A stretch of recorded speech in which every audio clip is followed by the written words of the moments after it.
Life Stories presents another unforgettable tale of love, betrayal, and ultimate redemption. Imagine discovering that your best friend and your ex, the two people you trusted most, had been secretly together behind your back. The heartbreak was devastating, but what came next was even more powerful. This is a story of resilience, transformation, and proving that the best revenge isn't getting even, it's moving forward and thriving. Stay with us as we dive into today's gripping story. Don't forget to subscribe to Life Stories to never miss an episode. Now, let's begin. I still remember the exact moment my world fell apart. It was a Tuesday evening in November. The kind of night when the rain drums insistently against the windows, blurring the city lights into streaks of gold and silver. I was curled up on my sofa, mindlessly scrolling through Instagram, my fingers moving out of habit rather than interest. And then, there it was. A picture that would change everything. Rachel, my best friend for the past decade, kissing Jake, my ex-boyfriend of 4 years. The caption beneath it read, "Sometimes the best things happen unexpectedly. New beginnings." For a moment, I thought I had imagined it. My fingers went numb, my phone slipping from my grasp and hitting the floor with a dull thud. My chest tightened, a rush of nausea swelling in my stomach. I stared at the screen, willing the image to change, to disappear, but it didn't. Jake and I had broken up just 8 months earlier. I could still hear his voice in my head, low and uncertain, as we sat in our favorite coffee shop on the Lower East Side. "I'm just not ready for commitment, Maddie. I need to figure out who I am without being in a relationship." His green eyes had darted away from mine, his fingers tracing the rim of his coffee cup as if searching for the right words. I had nodded, swallowing my pain, telling myself that maybe, just maybe, this was for the best.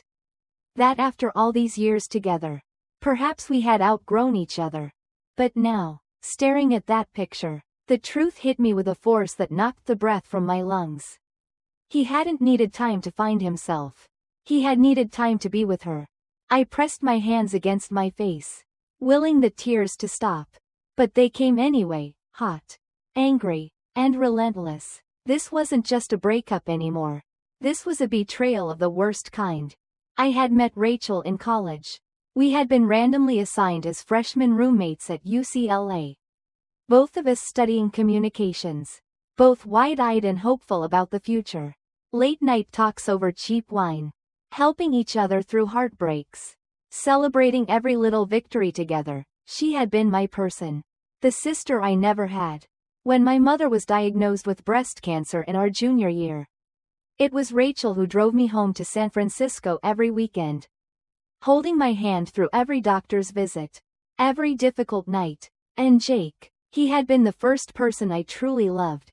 We met at my first job after college, both working at the same advertising agency in New York. He was ambitious, charismatic, with a laugh that could fill a room. We built a life together, holidays with my family, lazy Sunday mornings in bed, long conversations about the future. We had even looked at engagement rings once, though neither of us had been quite ready to take that step. I had trusted him with my whole heart, and I had trusted her.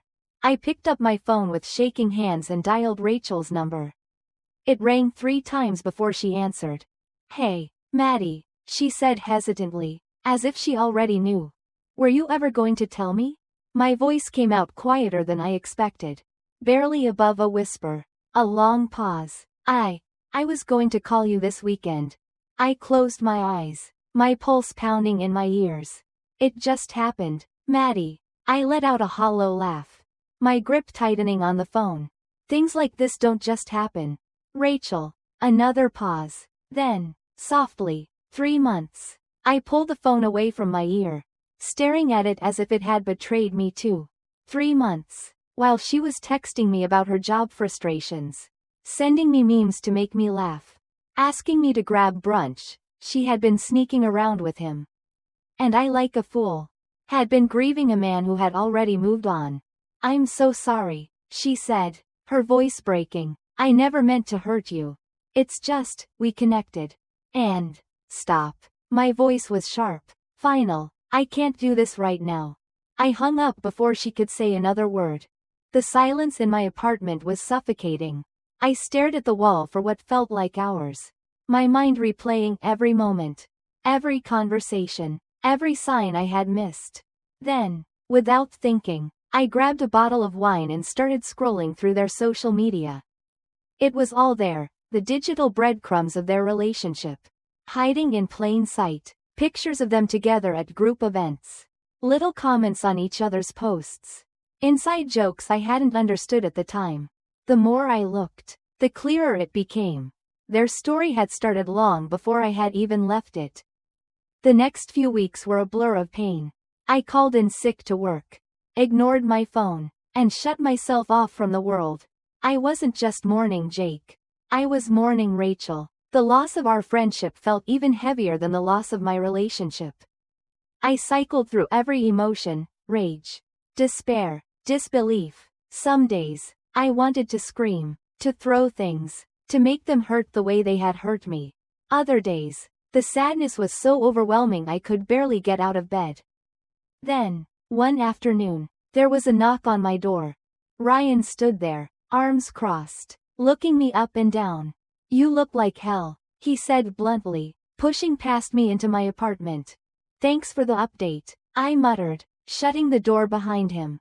He took one look at the piles of takeout containers, the half-empty wine bottles, the unwashed clothes scattered around my place, and sighed. Then he walked over to the window, yanking open the curtains. Sunlight flooded the room, harsh and uninvited. "This ends today," he announced. "You've given them enough of your time and energy." I sank onto the couch, wrapping my arms around myself. "Easy for you to say," I mumbled. "You didn't lose your boyfriend and your best friend in one go." Ryan sat beside me, his expression softer now. "No, but I've watched my little sister get her heart ripped out twice. And now I'm watching her waste away over people who don't deserve her." Something about his words, maybe the raw concern in his voice, maybe the brutal honesty, finally broke through the fog. That night, after Ryan left, I stood in front of my bathroom mirror for the first time in weeks. My eyes were hollow, my skin pale, my hair a tangled mess. I barely recognized myself. "Enough," I whispered to my reflection. "This isn't me." And in that moment, something shifted inside me. The pain didn't disappear, but suddenly, it wasn't the only thing I could feel anymore. Because if this was rock bottom, there was only one way left to go: up. The day I made the decision to move to Los Angeles, something inside me changed. It wasn't immediate, no grand moment of triumph, no cinematic turning point, but as I packed my bags and stepped onto the plane, I felt something I hadn't in months: relief. New York had been my home, but it was also a graveyard of memories, of Jake, of Rachel, of the life I had built only to watch it crumble. Every street corner, every coffee shop, every mutual friend felt like a reminder of what I had lost. I needed distance. I needed a fresh start. LA was a whirlwind at first.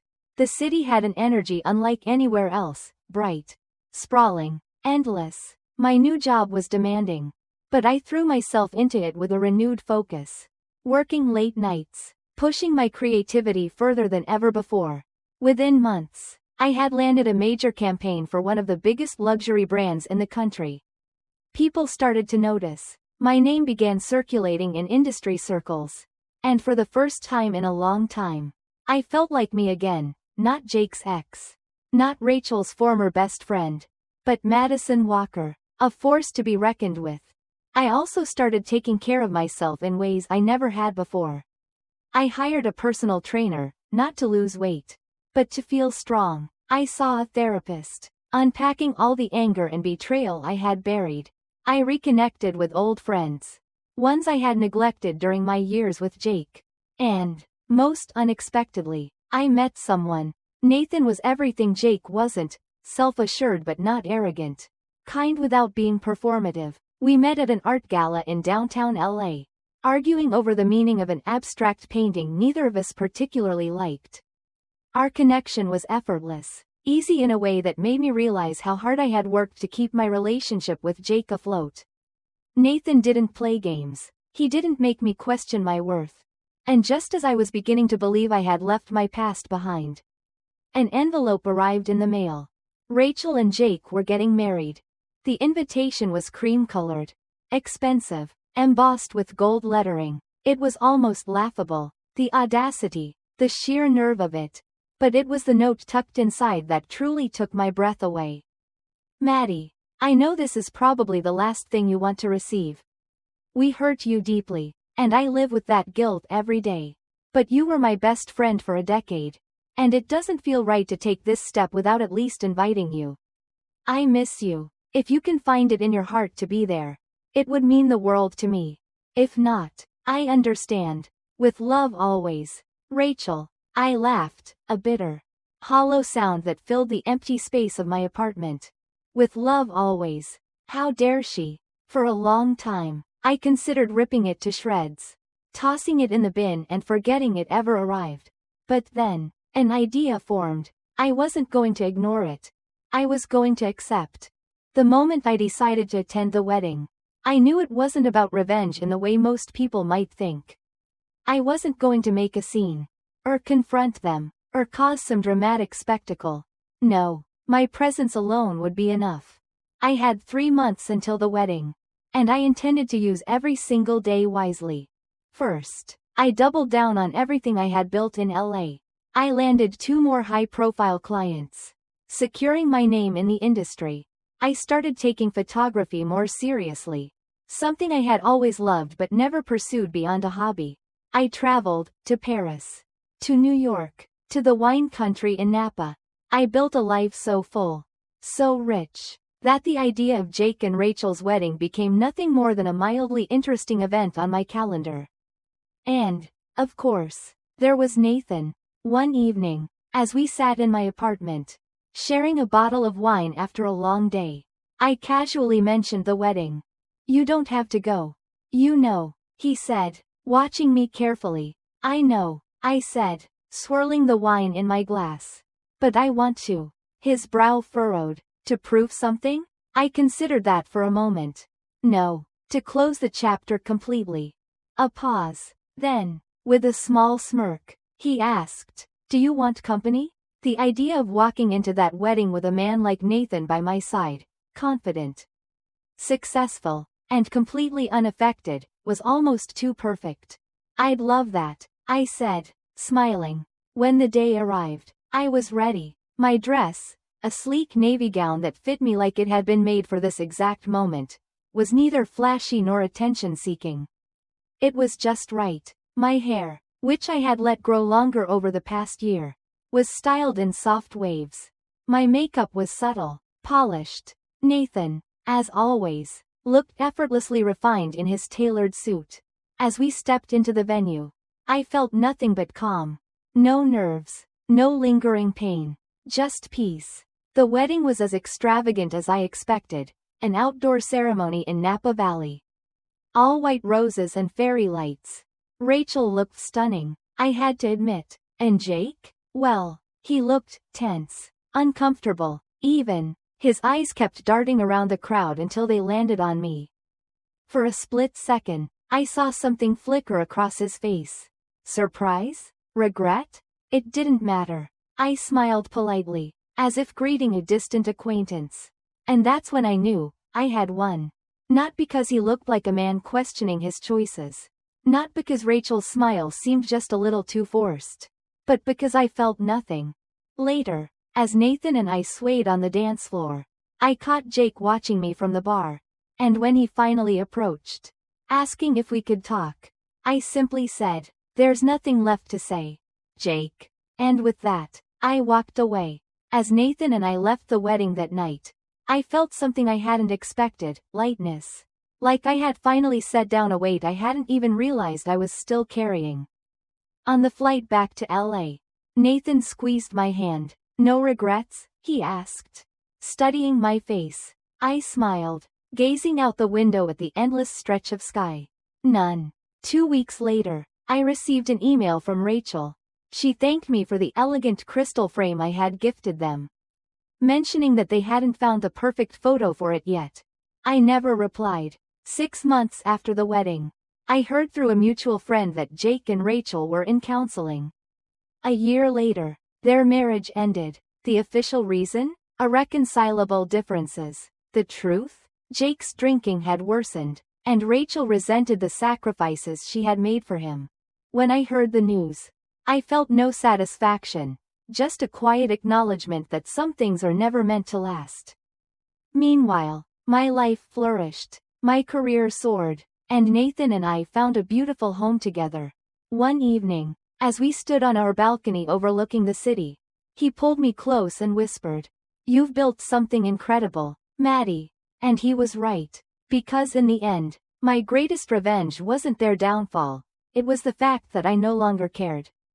Some people stay trapped in the past, looking back at what they lost.